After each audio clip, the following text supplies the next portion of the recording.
carte de braille.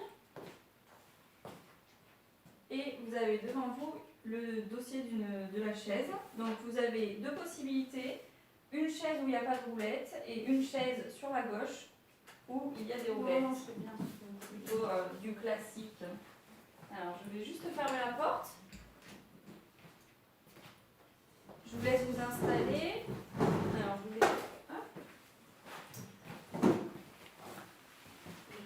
Alors vous pouvez peut-être vous rapprocher de la table pour être un petit peu plus à l'aise. Je peux vous proposer un petit banc pour vos pieds, pour vous mettre un petit peu plus haut au niveau des jambes. Est-ce que vous voulez tester? Je vous l'approche vers vous. Ah, c'est ça, Oui, ça. Attention au pied gauche. Ah oui, oui, oui. Voilà. Ok.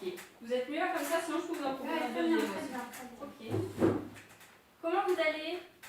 Ça va, c'est un peu stressant là, il y a plein de choses. Est-ce que vous pouvez essayer avec vos mains ouvertes complètement et tous les doigts? Là, vous utilisez les index à chaque fois.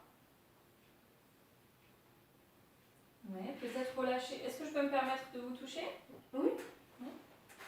De vous relâcher un petit peu au niveau des coudes, que vous soyez à l'aise des deux côtés. Si on essaye de relâcher un petit peu au niveau des poignets. Et qu'on glisse. On balaye la page. Là, effectivement, tout à l'heure, vous avez très bien senti le gros paquet. Vous êtes parti du haut de la page. Spontanément.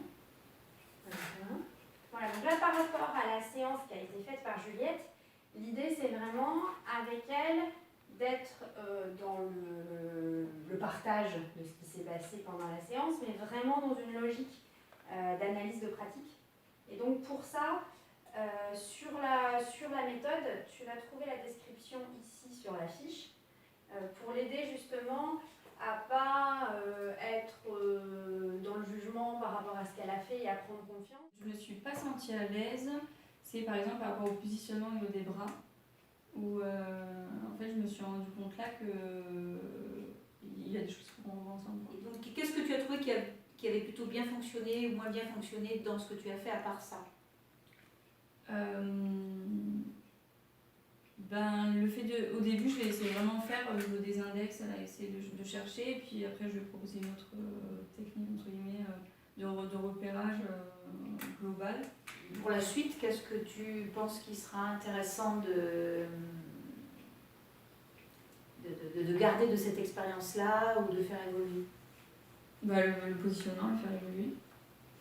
Avec vraiment le positionnement, pas global du corps, mais vraiment de... La posture générale. Ouais.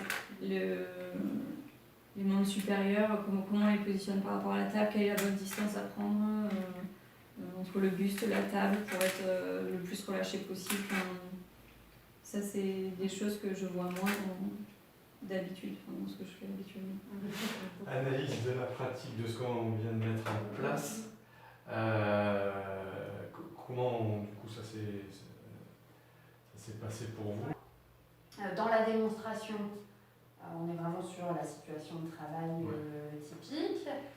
Et puis après, sur l'observation, la difficulté que je repère, que Brigitte a beaucoup à transmettre, beaucoup d'exemples, et que c'est difficile de laisser suffisamment de temps à Juliette pour qu'elle observe quelque chose, dise ce qu'elle en a observé, aille au bout et se l'approprie. C'est difficile quoi, de laisser du temps, de laisser le blanc qui va permettre de... La simulation a eu l'intérêt d'une bonne formalisation amont, d'une bonne réalisation, mais par contre elle ne les a pas mis à l'aise pour la partie réflexive de la démarche.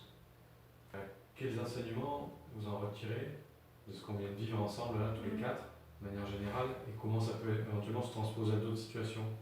On voit qu'avec même des professionnels qui sont habitués, d'ailleurs David a fait le parallèle avec l'attitude qu'on a en tant que maître de stage par exemple, il y a quelque chose vraiment à travailler autour de la méthodologie pour parvenir à ce que l'analyse des pratiques soit productive. Donc pour moi l'élément transposable il est là et voilà, c'est une recherche.